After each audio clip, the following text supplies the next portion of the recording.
دلته کې راغلي دي په دې آیات کې فسعوا الى ذکر الله الجمعة حق واجب على كل مسلم. دا فرض عین دی صرف په څلورو کسانو باندې، دا فرض نه دی. په هغې کې یو ماشوم دی، په ماشوم باندې د جمعې مونځ نشته، بل په زنانو باندې د جمعې مونځ نشته. چې کم انسان مریض وي په مریض باندې د جمعې مونځ نشته، مجنون شو لیونی شو په هغه باندې هم د جمعې مونځ نشته. د جمعې پر ورځ باندې د جمعې په اوقاتو کې یو وخت داسې دی چې په هغې باندې د انسان دعا قبلیږي. اوس هغه وخت کم یو دی چې په هغې باندې د انسان دعا قبلیږي. د جمعې پر ورځ کې په وختونو کې یو وخت داسې دی چې په هغې باندې د انسان دعا قبلیږي. نو په هغه وخت کې څلوېښت اقوال دي.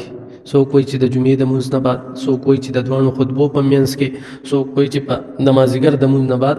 خو مختلف به هر حال د جمعې پر ورځ باندې د مازدیګر د مونځ نه واله تر ماښام مونځ پورې چې دا کم ټایم دی، دا ډېر د برکت ټایم دی. په دې کې ذکر او اذکار کول پکار دي، او په دې کې دعاګانو غوښتل پکار دي، او په دې کې یو ټایم داسې دی چې په هغې کې د انسان دعا قبلیږي. په دې کې یو ټایم داسې دی چې په هغې کې د انسان دعا قبلیږي. امام احمد صاحب نه منتقل دی وی چې د جمعې دا شپه وي دا د لیلة القدر د شپې نه افضل ده. خپل مور رحم ته نبی علیه الصلاة والسلام منتقل شوی وی دا ډیره برکتي ورځ ده. او حضرت فاطمه رضی الله عنها خپل خادمې ته ویلي وو، خپل خادمې ته ویلي وو چې کله د جمعې ورځ په ختمېدو شي په دې اخر ټایم کې ما ته یاد دهاني کوه. نو خپل خادمې به ورته یاد دهاني وکړه، نو دی به دا به بیا په ذکر او اذکار کې به دا مشغوله شوه.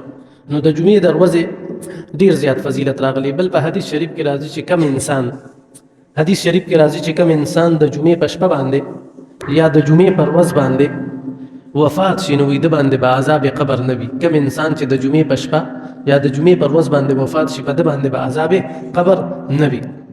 قدرمندو د جمعې د ورځ د دې ډیر زیات فضایل راغلي دي، او دا قیمتي ورځ ده، او دې ته د اختر ورځ هم ویل کېږي. مخکینی بزرګانو هغوی په زمانه کې وایي د جمعې پر ورځ باندې به د سحر نه غسل وکړو، پاکې جامې به یې واچولې او وخت باندې راغلل، په جومات کې به کېناستل او داسې ګڼه ګوڼه به په هره محله کې او په هر ځای کې ته به وایې که د اختر ورځ ده، ته به وایې که د اختر ورځ ده، او ډېر اهتمام به خلکو کولو، دې ورځې ته به ډېر خوشحالېدل. او دغه شانتې نبی علیه الصلاة والسلام نه چې الله جل شانه تپوس وکړو لکه عیسایانو له د اتوار ورځ ورکړی شوی به، هغوی وایي چې زمونږ د اتوار ورځ خوښه ده ځکه چې په دې باندې الله جل شانه د ځمکو او د اسمانونو د پیدایش ابتدا کړې وه. یهودیان چې دي هغوی د هفتې ورځ خوښه کړه، هغوی وایي چې د اتوار د ورځې نه شروع وکړه او د جمعې پر ورځ باندې ختمه کړه، او د هفتې پر ورځ باندې نعوذ بالله من ذلک وی الله جل شانه آرام کولو. نو وی د هفتې د ورځ د یهودیانو خوښه کړه، او حالانکه الله جل شانه لا تأخذه سنة ولا نوم، نہ اس کو نیند آتی ہے نہ اس کو اونگ آتی ہے، نہ اللہ جل شانہ ستړی کیږي نہ ورله خوب راځي، او نه چې کوم دی الله جل شانہ محتاج کیږي. الله جل شانہ غنی ذات دی. دا زما او ستاسو عقیده ده. نو نبی علیہ الصلوۃ والسلام د خپل ځان دپاره د جمعې ورځ د عبادت دپاره وغوښتله. نو د جمعې دا ورځ دا سید الایام دی ته ویل کېږي، او دا د ټولو ورځو سرداره ده، او د ټولو نه بهترینه ورځ دا د جمعې ورځ ده. په دې باندې اهتمام کول پکار وي، عبادت کول پکار وي، ذکر او اذکار کول پکار وي. لکه ګوره دا نه فضیلت راغلی دی، دا نه فضیلت چې انسان د جمعې په شپه او د جمعې پر ورځ باندې وفات شي نو د باندې عذاب قبره نشته. نو دا ګوره سانه برکتي ورځ ده، دا په مونږ باندې راشي او زمونږ دا ورځ همدغسې تېره شي، دا ورځ زمونږ نه همدغه شانتې تېره شي. حدیث شریف کې راځي چې چا د رمضان شریف روجې ونیولې او په هغې پسې شپږ روجې د شوال ونیولې، ستا من شوال فکان کصیام الدهر، بیا ورپسې شپږ روجې د شوال ونیولې.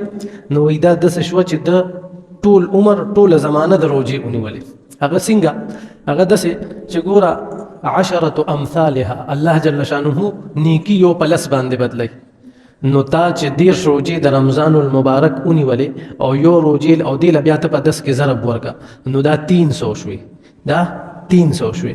او بیا ورپسې دا شپږ روجې تا د شوال ونیولې او دې له بیا ته په 10 کې ضرب ورکړه نو دا 60 شوي. او په کال کې څانه ورځې وي؟ 360 ورځې وي پکې. نو داسې شوه چې تا پوره کال روجې ونیولې، بیا بل کال بیا تا د رمضان روزي ونیولې، بیا دې ورپسې د شوال شپږ روزي ونیولې، نو بیا دې بل کال، نو داسې به کېږي چې تا ټول عمر ستا روژه ده، داسې ثواب به ستا لیکل کېږي.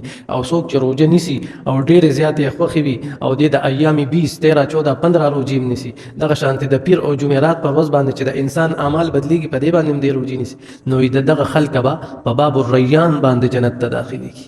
اواز به وشي چې صرف پې روژهدار داخل شي، بل کس پې مه داخلېږي، باب الریان باندې. نو دا شپږ روزې چې تاسو ونیسئ، نو انشاءالله مونږ نوم هم په هغه لیست کې شامل شي چې مونږ به په باب الریان باندې داخلېږو. نو دا شپږ روزې نیول دا ډېرې ضروري دي. دنیا دا زندگی نه ده، دا ډېره مختصر زندگی ده. ګورې ښه، د دنیا زندگی نه ده، دا ډېره مختصر ده. بل د انسان دا خېټه نه ده، دا په څه باندې هم نه مړېږي.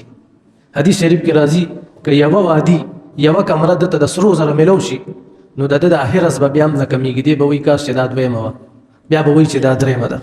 دا مونږ چې رک لیوني ګرځو شپه او ورځ هم په ځان باندې یو کړي دي چې مال مال مال مال، دولت دولت دولت، شهرت شهرت شهرت، وزارت وزارت وزارت، صدارت صدارت، شپه او ورځ هم په ځان باندې یو کړي دي. خو دې باندې د انسان د خواهشات نه ختمېږي. هغې وجه څه ده؟ هغې وجه دا ده چې دنیا دا نه ده او خواهشات دا نه دي. صحیح شوه؟ نو اوس په یو ګیلاس کې یو بالټۍ اوبه راځي؟ نه راځي پکې که نه. دا به په جنت کې انشاءالله دا خواهشات پوره کېږي. ښه، یو ټرک روان و، ټرک، او هغې کې د غنمو بوجې پرتې وې، نو یو بوجې ترې نه راوغورځېده، بوجې راوغورځېده، بوجې وشلېده، دانې په سړک باندې خورې ورې پرېوتلې، کارغم رالو، مرغیم رالو، هغې ترې نه خپل خوراک وکړو. یو انسان را روان و، انسان چې ولیدل، انسان چې څنګه ولید، انسان ورغلو، مرغۍ ترې نه والوزولې او څادر یې ورته کېغوستو، هغه کمې دانې چې توی شوې وې هغې هم په هغې څادر کې واچولې او بوجې هم راوچته کړه، ټول یې ځان سره راوړی. کمې چې مرغۍ وې هغې خو هغه رزق وخوړو سبا دپاره. اوس دا خېټه مړه کړو، سبا دپاره الله شته، کم الله راله اوس راکړه، سبا به م راله راکړي. هغې پاسېدې، خو دا انسان ډېر زیات حریص دی. د هغه ټایم فکر هم وکړو، د سبا او د بل ورځ فکر یې وکړو. ښه، د سبا او د بل ورځ فکر یې وکړو. څنګه چې د رزق دا فکر کوو، داسې د سبا او د بل ورځ ما باندې قبر را روان دی، حشر را روان دی، پل صراط را روان دی، مرګ را روان دی. د دې دپاره ما څه تیار کړی دي، دې دپاره ما څه غم کړی دی. کله چې امتحاني حال ته ماشوم وردنده کېږي، هغې نه مخکې پهله تیار وي، هغه ټوله تیاري کړې وي، پریپریشن یې ښه مضبوط کړی وي، د هغې نه بعد ځي، د سره غم هم وي، د سره غم هم وي. خو مونږ د آخرت د پرچې دپاره څه تیاری کړی دی؟ هېڅ تیاری هم نه دی کړی. ښه، مونږ د آخرت دپاره هېڅ تیاری هم نه دی کړی. یا مونږ څه وایو؟ مونږ خو ډېر په فخر سره لګیا یو چې دا پټیم زما دی، دا لاریم زما دي، او دا پولم زما ده، دا لختیم زما دی، دا ډیرانم زما دی، دا پلازم زما ده، او دا هر څه زما دي. دا دستانه دي، دا د الله دی، الله تعالی درکړي دي، او چې کله ته مړ شي دا بستانه بیا پاتې شي. ځکه پخواني بادشاهانو به وي چې مونږ نه یو، د دنیا دا نظام به څنګه چلېږي؟ هغوی اوس د تورو خاورو د لاندې پراته دي او دنیا نظام چلېږي. ښه، نو څه وایي؟ یو سړی و، کلي ته یو بل کس راغلی و، نو ده ورته ویلی وایي دا پټیم زما دي، او دغه بنګلم زما ده، او دا پلازم زما ده، دا لختیم زما دی، دا ډیرانم زما دی، او دغلته مې نورې ځمکې هم دي. ډېر په فخر سره لګیا و. نو چې ده ورته پوره ښه قصې وکړې، نو هغې کس ورته ویي زه انکم ټیکس افسر یم، او تا له زه کالکولیشن کوم، تا باندې خو دانه دانه به ته ټیکس ورکې، دانه لکونه بې ادبي معافه. نو هغه ورته په جواب کې وویې، وایي که زما په خوله د یقین نه راځي، وایي دې کلي کې ماشومانو نه تپوس وکړه چې زه په غولخور باندې مشهور یم. بې ادبي معاف، په څه باندې مشهور یم؟ په غولخور باندې. نو مونږ خو دعوې ډېرې اوچتې کوو، خو دا دنیا د چا هم نه ده. ګورې ښه، دا د هر انسان نه پاتې شوې ده، هر انسان نه پاتې شوې ده. د خلکو نه خپل ملکیت پاتې شوي دي، خپل زامن ته نه پاتې شوي دي، خپل کورسۍ ته نه پاتې شوي دي. که په بدماشۍ باندې څوک جمدې پاتې کېدی شو، په کار دی چې اوس خو فرعون جمدې وکنه، او که په مال دولت باندې څوک جمدې پاتې کېدی شو، په کار دی چې اوس نمرود جمدې و. خو چې هغې نشته، نو دلته پته ولګېده چې انسانه الله جل شانه عبادت وکړي. درې خبرې درته کوم د ټول دین خلاصه، درې خبرې درته کوم د ټول دین خلاصه. لا راضي کا په عبادت سره، وما خلقت الجن والانس الا ليعبدون. انسان او جنات الله جل شانه د خپل عبادت دپاره پیدا کړي. نبی علیه الصلاۃ والسلام راضي کا په اطاعت سره، فرما بردارۍ سره.